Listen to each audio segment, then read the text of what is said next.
Good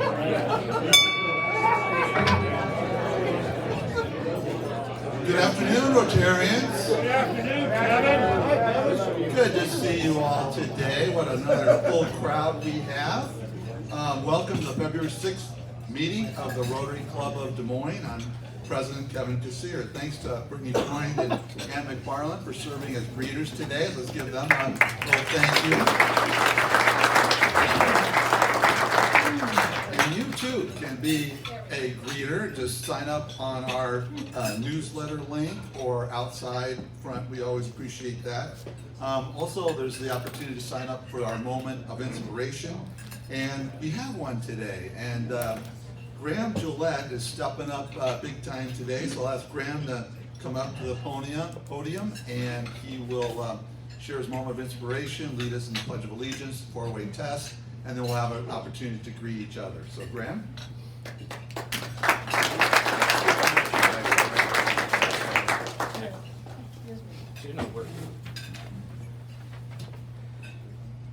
Afternoon, everybody.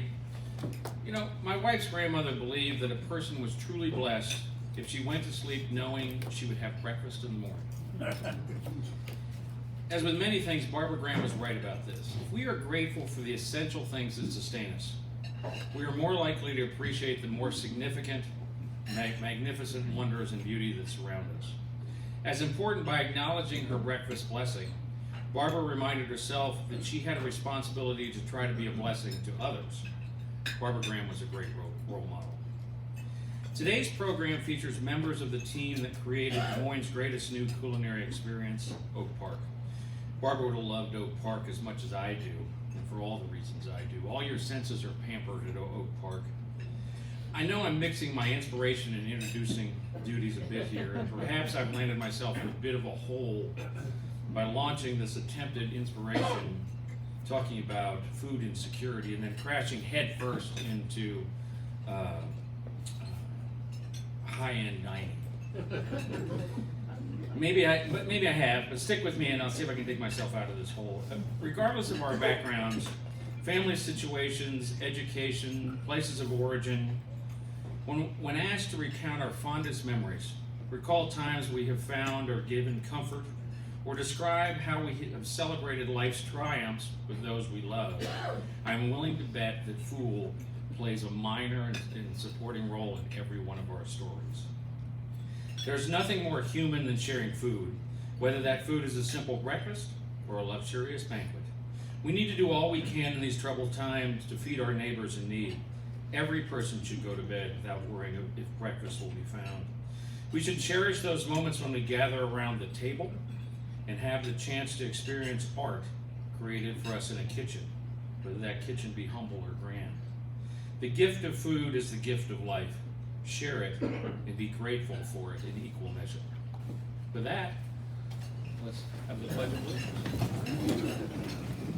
I pledge allegiance to the flag of the United States of America and to the republic for which it stands, one nation, under God, indivisible, with liberty and justice for all. And now, the four-way test. Is it true? Is it fair to all concerned? Will it build goodwill and better friendships? Will it be beneficial to all concerned? Take a few moments and greet those around you.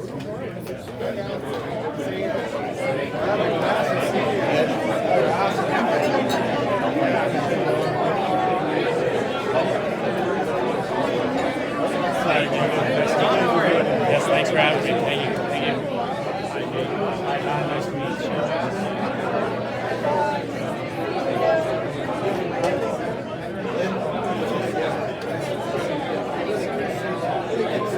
Am I sitting back down and you're doing, you got other things to do? Yep.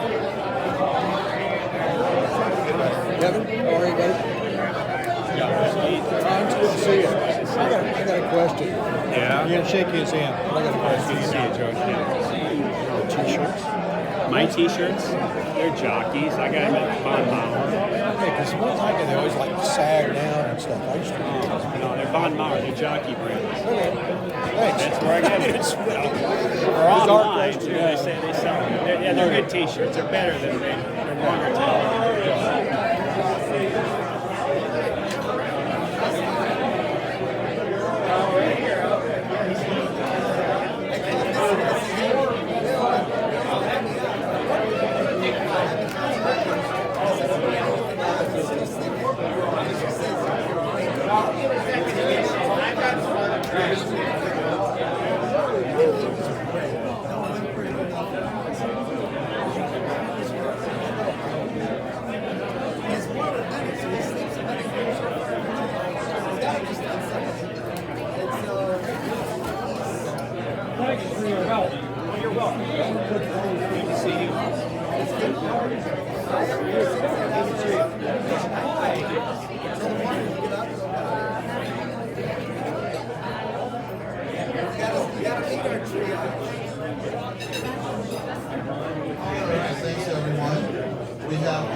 number of guests. We actually have 11 guests here today, so hang on here.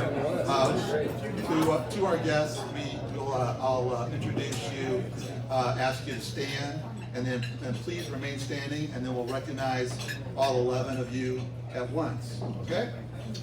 So, with Marnie Hockenberg today, we have Christy Edwards, and she's sort of a guest, but not really. This is her first time here, but she's joined our club as a new member. She's a director at I. Bailey, an accounting firm here. So, Christy, good to see you again. She's my wife. Don't tell my other wife. Christy, remain standing, and please ignore the comedian in the room. Okay, Candace Edwards, Chief People Officer and Business Development at Downing Construction. She's my aunt. Can I ask that table to please corral Mr. Edwards? We have Erlen Kakanat, Director of Business Strategy and Transformation at Principal Financial Group. A guest of Claudia Schabel. We have Christine Irvine, Vice President of Communications at Oak Ridge Neighborhood. A guest of Susan Junkins. We have Thad Long with SVPA Architects. We have Cindy Snell, wife of Mark Snell. We have Ellen Bennett, daughter of Scott Bennett. We have Ellen Waller at the Iowa Hospital Association, a guest of Abai Nadipuram. We have Dawn Roberts, a guest of Sue Tempero, a former member of our club. We have Lynn Rickey with Vision Bank, a guest of Will Brown. We have Ed Arnold with the Northwest Des Moines Rotary Club, and Nate Book with the Iowa Wolves. Welcome, everyone.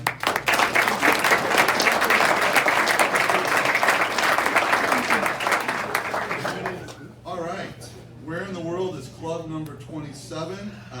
Please take us with you if you go to some interesting places or out of the country. And this was at the Botanical Blues, held on Sunday at the Greater Des Moines Botanical Garden with Marnie and Susan Voss. So take us with you if you go somewhere interesting. Let's see, Carter just took off, so I can't say this, but here you go. His sister is in her first tournament at the LPGA tournament down in Florida. Her name is Kate Smith-Stroh, so I was hoping he would take us with us, because he's heading down there right now and going to be there for her Friday round and hopefully the weekend, so pull for her. Next up, we have the segment of Did You Know? For our guests, this is where I promise you'll learn a little something, maybe have a little fun with it. And this one is going to be about food, given we have a food topic today. And being in Iowa, these are some things that we should know. So, Iowa is a big producer of corn, soybeans, pigs, and eggs. Which one of these are we not the #1 producer in the country? Soybeans. Surprisingly, Illinois beats us out in soybean production. Okay, now eggs have been in the news a bit lately. So, and yes, eggs, we are the #1 producer of eggs in the country. Does anybody know, and this is going to be a big number, does anybody know on a normal year, not with the bird flu right now, a normal year, how many eggs does the state of Iowa produce? 500 million? You're low. 1,200,000,000. 1 billion? You're low. 6 billion? You're low. A dozen billion. 15 billion eggs are produced in the state of Iowa. All right, take that one home with you. And the last one, now don't shout this one out because I have a little fun here with this. Kitty has a crisp $5 bill. Now I realize that won't buy you breakfast, but it will buy you an Egg McMuffin. So I will buy, you've got to be within 10% and don't, raise your hand here, 10% of this number. And the number is, the question is, how many eggs does a laying hen produce in 1 year? Chris? 250. You are a little high, and but you're within 10%, so you get the $5.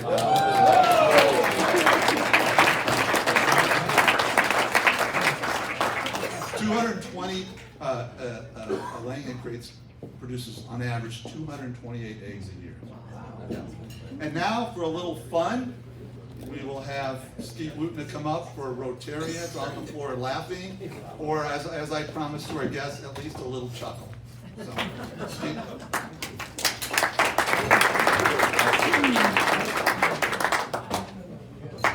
Thank you for that tepid response. Since we're going to hear a lot about wonderful food today, I thought I would try to make some interesting things about food, because of course Sunday is the Super Bowl. So we're going to talk about the Super Bowl. Okay, who won the first Super Bowl? Kansas City. Okay, wait. Who? Kansas City. Kansas City Chiefs won the first Super Bowl. No, they did not. Green Bay Packers. Nope. Y'all give up? New York Jets. Because the Super Bowl was not the Super Bowl for the first 2 years. So it's a trick question.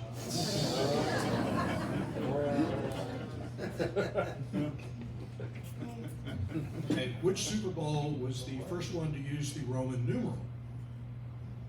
Super Bowl I. Wrong. Actually, it was Super Bowl III, which was the aforementioned New York Jets. Okay. Does anyone know what the average cost of a ticket to the century-named Super Bowl I was? In Roman numerals or regular numerals? $30. $10. Or X. Wow. So, the average cost of a ticket for the last 5 Super Bowls was $7,584, and you get extra credit if you can do that in Roman numerals. 7 M's, DL, 3 X's, IV. That's if you want to know. Okay, the bonus to the winning player this year in the Super Bowl is $164,000, and the loser has to settle for $89,000. That's less than most of those guys make per game. The lowest price ticket for the Super Bowl 59 on the resale market today is $6,733. Now let's get into the food part of this. You know what the average number of calories that are consumed at a Super Bowl party are? Any guesses? 6,000 calories. And this goes along with the chicken or the egg part. Since all those chickens have to do something after they lay eggs, 1.45 billion chicken wings will be expected to be sold and eaten for Super Bowl Sunday. 11.2 million pounds of potato chips, 304 million pounds of guacamole. And how many people will miss work on Monday? Any guesses? Well, 16.1 million. Okay, 3 more, sorry. Anybody know which teams have not made the Super Bowl? Detroit Lions. Cardinals? No, they've been there twice. Okay, Cleveland Browns, Detroit Lions, Houston, Texas, and the Jacksonville Jaguars. And the longest performance of the national anthem, Alicia Keys holds the record at 2 minutes and 35 seconds. And Neil Diamond has the shortest record of 1 minute and 2 seconds for the same song. Thank you.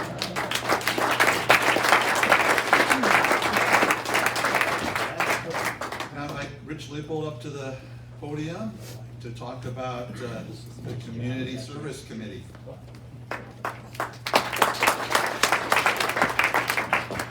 Well, we've had a lot, and we got a program, so I haven't got any corny jokes today. I'm going to head right into the announcement for the Community Service Committee. So Ann, with our club here with the Blank Park Zoo, is largely arranging this before. We've done it before a blood drive, and this is what she gave me to read. We have asked you for your money. We have asked you for your time. Now we're asking for your blood. We are once again partnering with the American Red Cross and the Blank Park Zoo to host a blood drive the afternoon of February 21st. It's not too far away, and it's actually a Friday. Did you know that every pint of blood can save up to 3 lives? I did not know that. This is a great opportunity to have impact on many lives. Visit redcrossblood.org, or it's going to be in our newsletter. And just click on the link in our newsletter and it'll bring you there. To schedule an appointment, please consider rolling up your sleeve and joining us on February 21st at the Blank Park Zoo. Thanks.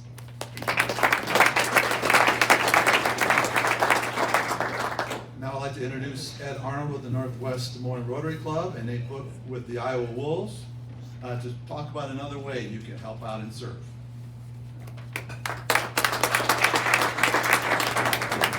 Thank you, President Kevin, for inviting us today, and we'd like to just encourage you to all to come to the game on February 28th. But first of all, this is our 17th year of being the chairperson of the Polio Plus Committee, and I think Dr. Jeff has been on it for at least 15 of those. So we've had some good success. We've raised over $160,000 in the 16 games we've had. With the Bill and Melinda Gates 2-for-1 match, that's $480,000. That's immunized 800,000 children against polio. So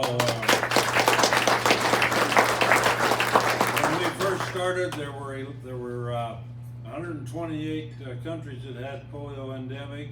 When we started this game 16 years ago, there were 4. Now there are 2, Pakistan and Afghanistan. Unfortunately, last year there were 99 new cases.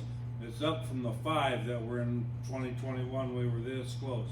We need to redouble our efforts and get this thing done.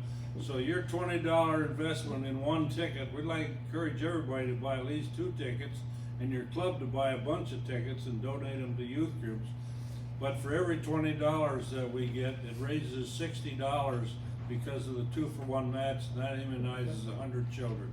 So if you can get your friends to buy 2 tickets, cost them $40, that'll give them credit for immunizing 100 children. And I'd like Nate to tell you about the tickets, the games, and the team. It's a good, fun night. There's good entertainment. There's good basketball. So you all come. Thank you. So as Ed mentioned, I'm just going to cover the ticketing portion for the game itself. It is taking place on February 28th at 6:30 p.m. It is our Timberwolves Day, so we'll be honoring and recognizing our affiliation with the Minnesota Timberwolves. At 5 p.m., we will be having a meet and greet opportunity with Christian Leitner and Sam Mitchell. Sam Mitchell made the first bucket for the Minnesota Timberwolves when they were created in 1989. So if you want to do a meet and greet, pictures, autographs, that'll be available. But otherwise, for Rotarians, we'll also have a little get together on the Templeton Fort area on the suite level at that time as well, where the bar will be open and drinks can be had and networking and so forth. But otherwise, the game itself takes place at 6:30 p.m. Everyone should see a flyer on their table here. Follow that QR code, it can take you right to the ticketing link. You can purchase your tickets, select your club, and then you can choose your seating from that point on. The other way, on one of the flyers, they're on the tables as well, there's a sign-up sheet for donated tickets. So if you're looking to donate tickets to a youth group, basketball team, or any affiliation that you would like to, sign up, then send that list to me, and we will get you guys taken care of for that. But if you would like me to find the organization, we can do that as well. And then the last one, if you are looking to just purchase in bulk, have everyone sit together, give me a call. We can get that squared away and get you all taken care of. But as Ed mentioned, tickets are $20. 10 of that will go back towards polio eradication. If you have any other questions, let me know.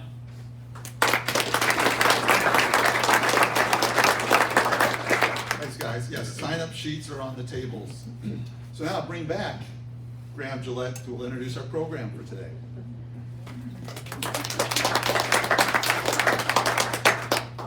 So our program's about Oak Park. How many of you have been to Oak Park? Great. A lot of people, Kathy. What you'll find at Kathy and Bill Furman's Oak Park is art. Really art at its highest level. Brad Hartman, who couldn't be here today, was the architect who designed Oak Park. And Brad is suffering the flu. As you know, we're having a second uptick in flu right now, so get your flu shots. But I'm sorry Brad couldn't be here. But the building that Brad created doesn't just boast, it welcomes you into the facility. And once you're inside, guests aren't transported so much through time as they're kind of mixed up in it. I mean, you walk in maybe with a feeling of entering a 1980s country club, and that gives way to the ambience of maybe another century's Australian cottage. And before you know, you're transported maybe to a Victorian porch that's eventually deposits you in a kind of a cozy living room and maybe your neighbor down the street. The staff there performs their duties with, I think, a bit of theater and quiet attentiveness, and I will not even attempt to describe the food, as it is beautifully presented, as it is delicious. I could go on and talk about the table service. Those delicate wine glasses that you see there are something that I could talk about for a long time, but I think you want to hear from Kathy and Chris more than I talk about that. So Kathy Furman is here. Kathy and her husband Bill are the owners of Oak Park, and Kathy is originally from Omaha, Nebraska. She's lived in Des Moines for the last 17 years. Kathy has served on the boards of the Salisbury House and Gardens Foundation, the Greenwood Historic Neighborhood Association, the Community Foundation of Greater Des Moines, the Avenues of Ingersoll and Grand, and the Iowa Department of Transportation Commission, as well as the Drake University Board of Trustees. So Kathy's busy. Kathy currently spends most of her days now at Oak Park, and they have 2 sons, Ben and Scott, and 2 wonderful daughters-in-law. And she's joined by Chris Stiebel, who's filling in for Brad Hartman today. Chris is a public affairs consultant that many of you know, I know.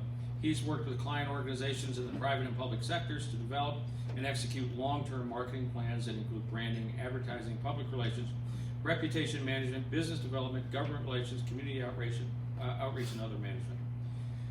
Chris has played a role in developing a number of Central Iowa's notable hospitality brands, including Centro, Django, Gateway Market and Cafe, Oak Park, Zombie Burger and Drink Lab. Additionally, Chris is the founding partner of Bubba, the Bubba Southern Comfort, which features a robust whiskey collection, which Steve has sampled, maybe, and celebrates food from the American South. Chris also serves as executive director of the Theodore Roosevelt High School Foundation, which recently completed a multi-million-dollar capital campaign that resulted in a new library and track and field. Welcome, Chris Stiebel and Kathy Furman.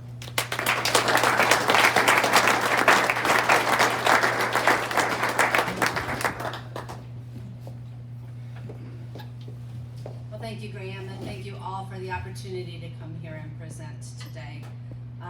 It seems like yesterday that I got a call from John Shores inviting me to attend a Rotary luncheon.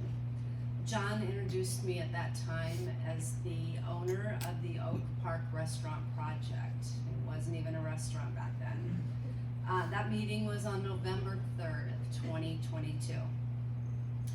At that time, we had taken down the existing buildings that were located on 39th and Ingersoll, and at that time, Oak Park was just a set of blueprints and a bunch of crazy ideas floating around in our heads. And it wasn't long after that meeting in 2022 that we started construction. Our general contractor, Keegan Johnson, convinced Dan Kelly to allow us to put a camera on the top of his building across the street so that we were able to monitor construction. Little did we know that it would also capture the entire construction process for posterity. So at this time, we'd like to show you that little video of construction.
Now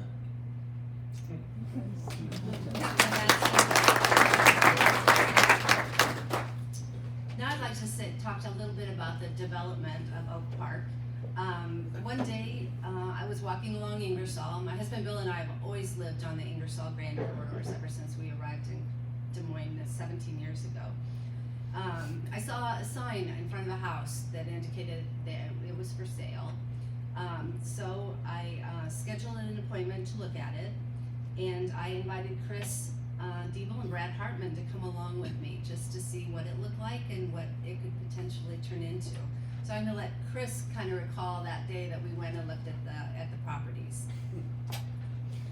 Well, in all candor, Brad picked me up and we spent the entire drive there saying, we're gonna talk them out of this, right? Like, this is a really dumb idea.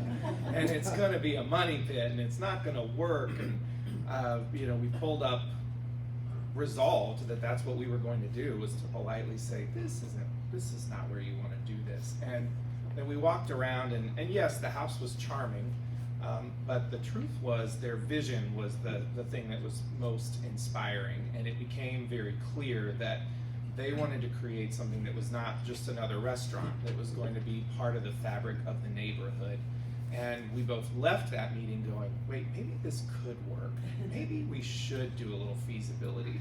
And there it went. So not long after that, we owned a house and an old medical building, an abandoned medical building that was on that corner. Our vision initially was to put the restaurant in that house. We were going to tear down the medical building, move the house to the corner, and we really gave it a yeoman's effort to try to salvage that house. And after a lot of time and a lot of money, we found out that probably wasn't going to be feasible. Quite possibly the worst and the best day of my life. I mean, I had a dream and it wasn't going to come to fruition, but we could start from scratch then, which was definitely a blessing. So I always thought I was going to have a little coffee shop maybe, and we could serve lunch. But if any of you know my husband Bill Furman, he's definitely a go big or go home kind of guy. And here we are with Oak Park. I would say the best decision that we made when we started down this path was engaging our team incredibly early. I engaged Brad and Chris that first day before we ever made a decision about purchasing the land. But then they were on board from day one. Chris Diebel is a magician when it comes to promoting a project. And so thank you for all the work that you've done to get us to where we're at.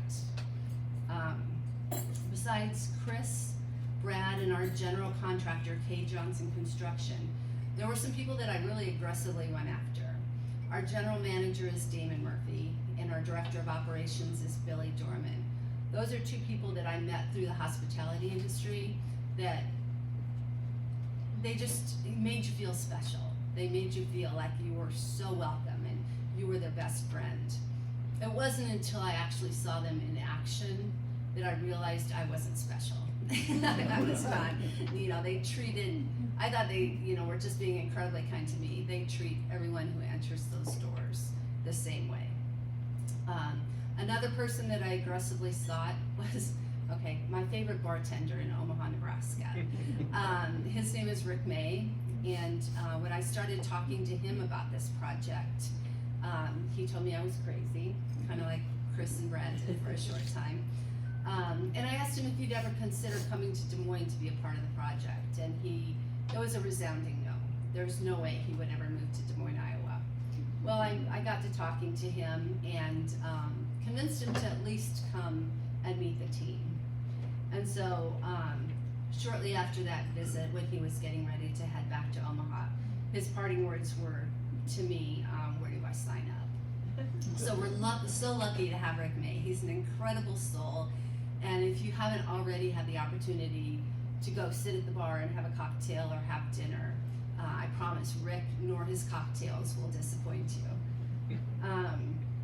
Then I guess it was shortly before we landed Rick, we got Ian and Jess Robertson. Ian and Jess are a couple that Billy and Damon had worked with previously. So that's how they got on our radar. One interesting thing about Ian Robertson is he grew up in a house 4 blocks from the restaurant, Roosevelt grad. So Damon was the first one who approached them about coming back. They were actually in Chicago, both working there. And Damon met Ian in Davenport and talked to him about the project. And Jess tells the story, Ian got back home that afternoon and started talking about the project. And she was like, holy buckets, we're moving back to Des Moines, aren't we? And so we got them back to Des Moines. And so then we had our team put together, and this was super early in the process. We were not going to be open for another well over a year probably. So the planning starts, and I'd like Chris to kind of talk about those planning meetings because he sat in on all of them as well. I think one of the most interesting things about watching this unfold is just how early people were brought onto this project. I think I've been a part of roughly 20 restaurant openings. Nobody brings the team on a year and a half early. It's very rare. I mean, oftentimes you're bringing your GM on 4 to 6 months early, your chef a couple months after that, and then you start staggering in middle management.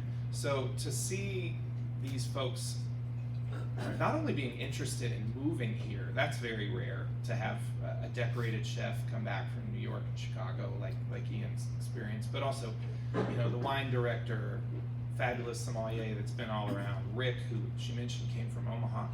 I mean, these folks were coming in and doing working auditions. I mean, they were spending an entire weekend planning meals for leadership to try, and I mean, we had other folks that flew in for different auditions that ultimately didn't get picked. And so we knew early on this was something very special because people were willing to get behind this vision and come in and do the work early. That was great. But the other thing that I think is special that you just don't see a lot of is Kathy really authentically worked the neighborhood association. And you know, anybody that's been a part of a neighborhood association knows there's lots of opinions. They oftentimes aren't the most easy to adapt to new ideas. And she patiently sat down over months, if not years, listened to all their concerns. So much of this design is with that North of Grand neighborhood in mind. There's signage, you know, politely directing people out of the neighborhood, not into it. She worked a deal with Central Pres to use their parking lot for the staff so that the staff is not parking in the residential streets every night in front of people's homes. They're, you know, it's a mutually beneficial relationship with the church that they get some rent income off of that, and the staff isn't bogging down the neighborhood parking. All of these things were just really thoughtful, and they started very early, and it became very clear that everyone involved in that neighborhood was going to be really excited and really proud of this as a neighborhood asset. And I've just simply never seen anything like that. So in addition to the wonderful team that they've built, it also really started with that in my mind, and the success has grown from that authentic relationship with its surroundings. And so then in a blink of an eye, it was October 17th, 2023, and we opened our doors for the first time to the bank. That was the first day I got to put money in the bank. Yeah, we had some soft openings, and then we had some little pop-up dinners throughout that for research. But yeah, that was it just happened so quickly. It's amazing. So at this point, I want to show you a quick video that we put together that kind of tells you a little bit about Oak Park and highlights the team.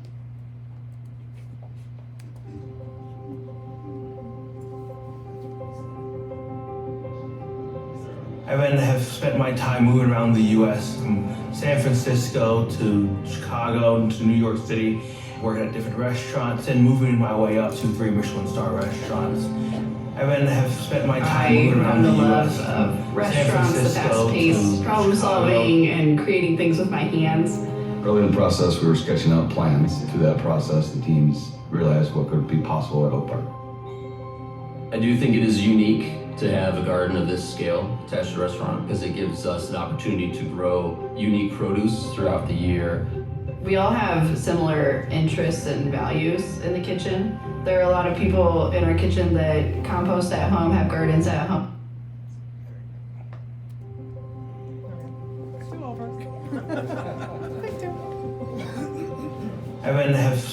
time moving around the U.S. from San Francisco to Chicago to New York City, working at different restaurants and moving my way up to 3 Michelin star restaurants. I found a love of restaurants, the fast-paced problem solving and creating things with my hands. Early in the process, we were sketching out plans. Through that process, the teams realized what could be possible at Oak Park. I do think it is unique to have a garden of this scale attached to a restaurant because it gives us an opportunity to grow unique produce throughout the year. We all have similar interests and values in the kitchen. There are a lot of people in our kitchen that compost at home, have gardens at home. So the aspect of having a garden here at Oak Park and us composting food waste is, something that they've already been doing. And on top of that, everybody is really excited to create beautiful food. I've always tried to be creative and bring that to my lists, bring that to my programs. There's a lot that goes into it. A bad parent can ruin a dish just as much as a good parent can elevate one. For someone to leave and feel like they got to escape the outside world for a couple hours, that's what we're striving for. You can see the transformation in people's face from when they walk in to when they leave. There's just like a sparkle in their eye that they didn't have before. They're just so excited and so happy and in this beautiful space with this delicious food. It just transforms people. When a guest comes into Oak Park, what I hope for is to transform their evening and give them a memory that is long lasting and that, 10, 20 years from now, they'll think about that filet, we'll think about that caviar and waffles or that gnocchi dish, and it will remind them of something they had maybe when they were in Italy, or they'll look back on that moment with us and know that it was so special and magical, and that was one of the pinnacles moments for them eating food.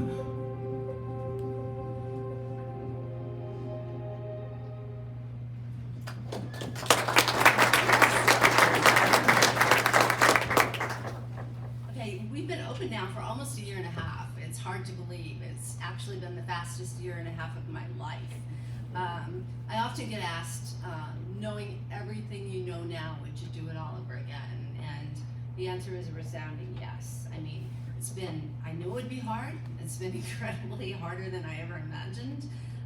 But I knew it'd be fun, and it's been so much more fun than I ever imagined. I'd like to finish with just one story, if I could. I want to highlight a team member that you'll never see on our website. You do see her in the restaurant now and then, but that's Ian Robertson's mother, Elizabeth. Elizabeth was an English professor at Drake University, recently retired. She's a single woman. During her lifetime, she adopted 9 kids, and Ian was one of those kids.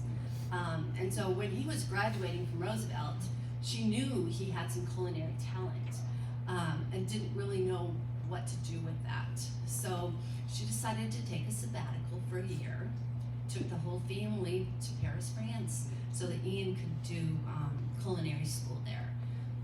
So yeah, I mean, the power of a mother, a child's life is pretty incredible. So anyway, she's still a part of the team. Ian and Jess have 3 children, 3 young children, so I guarantee you it takes a village, and Elizabeth Robertson is one of those people. So that's all I have. If you have any questions, thank you. Yes? How do you interview or maintain a culture that's obviously, I haven't had the pleasure of being at your restaurant yet, but how do you have that culture of service and attitude towards your clients, with people moving in and out and so forth? Yeah, the question is, how do we maintain our culture at Oak Park? Definitely starts at the top. Probably one of the best pieces of advice that I received was find really good people and then get out of their way and let them do their thing. So Chris referenced the fact that we had Ian come in and stage for us. He drove in late on a Saturday night, and he spent the entire day cooking on a Sunday to kind of show us what he was capable of doing. And I had the opportunity to sit with him that day, and I just wanted to watch his style. I wanted to get to know him a little bit as a person. And he had such a calm, kind demeanor. And so that was one of his selling points to me, is that I knew he'd have that calm nature in his kitchen as well.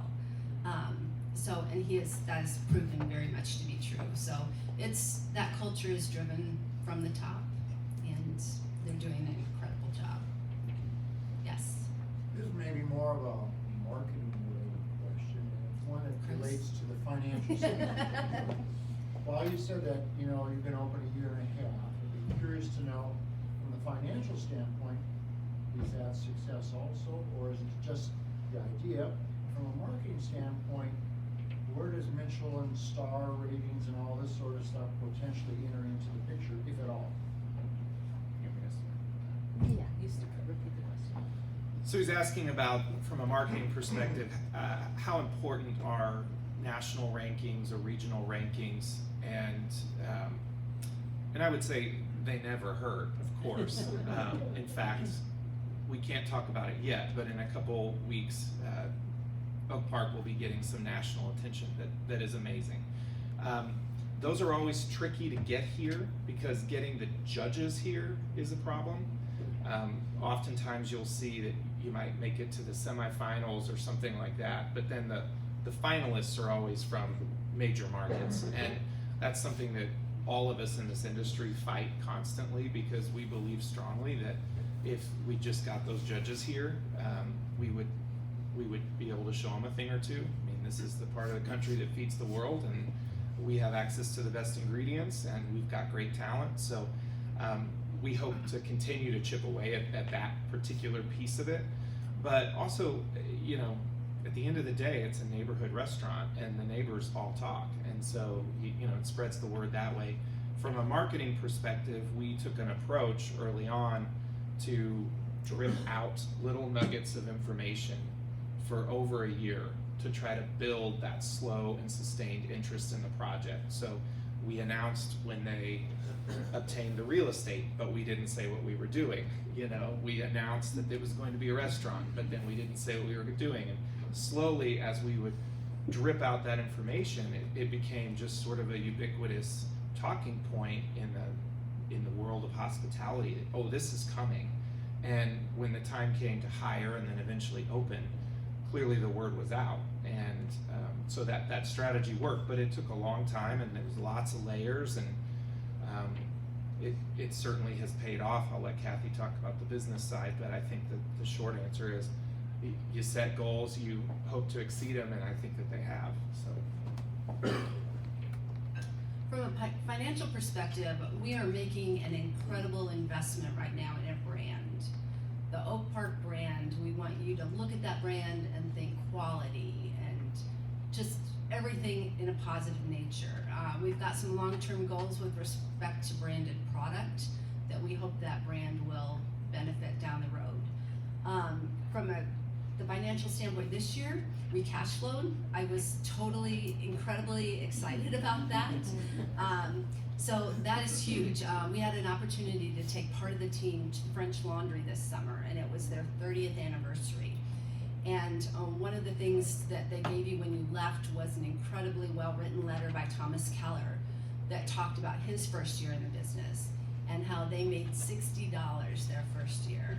And I was like, oh damn, we didn't make $60, but we did. It was pretty close. So anyway, no, we are incredibly happy with the financial success at this point. But yeah, there's a lot of investment in developing this brand and the other long-term goals that we have. Did that answer your question? Very much. Okay, thank you. Yes. Is it too early to talk about turnover of your staff, or have you kept the original staff? Not at all. We're pretty proud of that.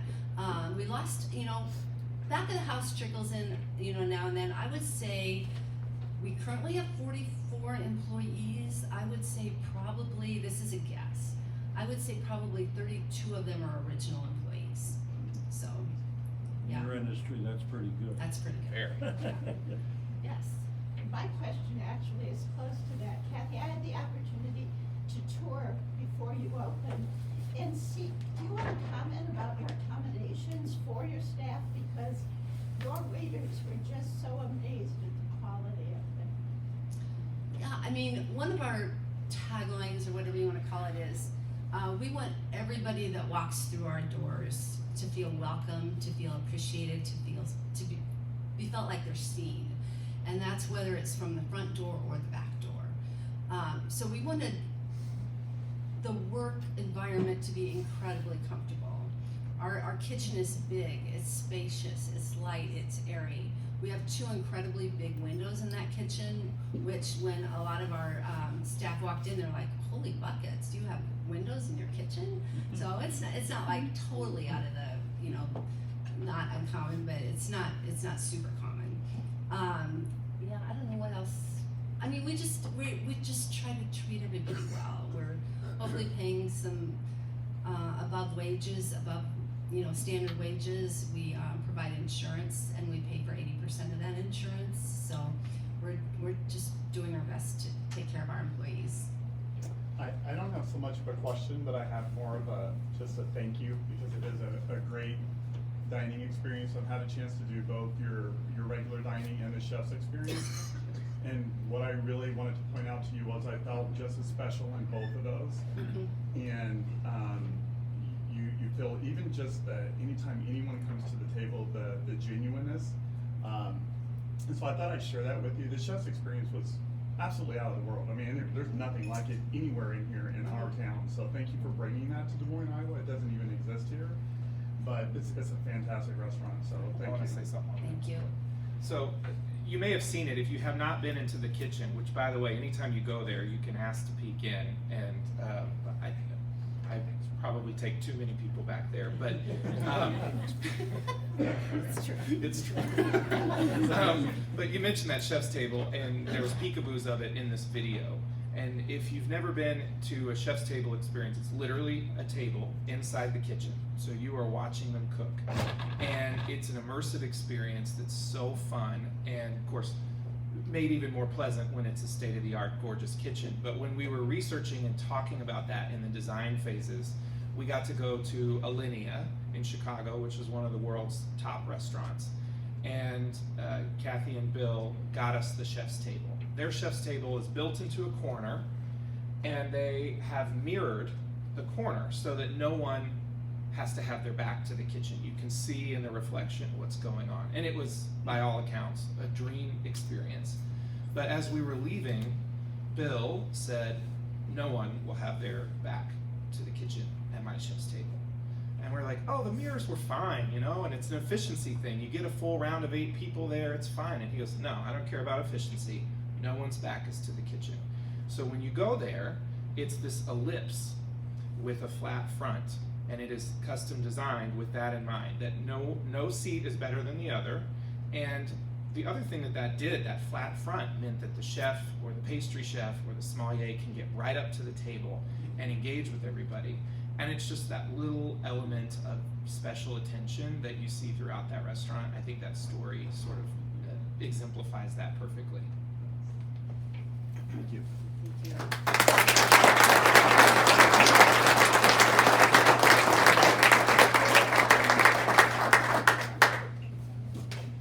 Thank you, Kathy and Chris. Appreciate you spending your lunch with us today, but also, as I said, thank you for making dining in Des Moines such an incredible experience.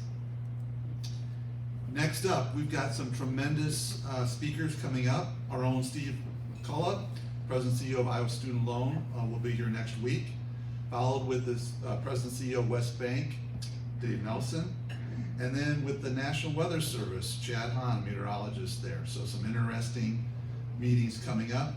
Also, next Tuesday, or this coming Tuesday, we have our morning fuel at Freedom Blend Coffee. So our featured member will be Susan Voss, and she'll talk about her career, a longtime career with the Iowa Insurance Commission and executive with the insurance industry. So be interesting to hear about her career and her life. And then followed up, March 25th will be our next one, and that will be our Tej Dewan, and he'll talk about his career and particularly Plains Angels. So 2 opportunities to grab a coffee, 9 to 10 at Freedom Blend Coffee, February 11th and March 25th.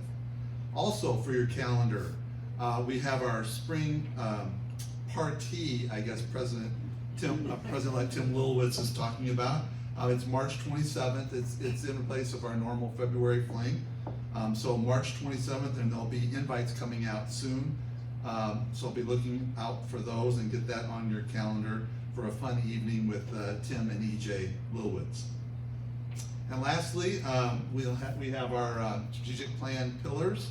For our guests, it's 3 things. It's relationship building, it's community impact, and it's membership. So as we ask our members, think about another member who you don't know well and can go grab a cup of coffee with.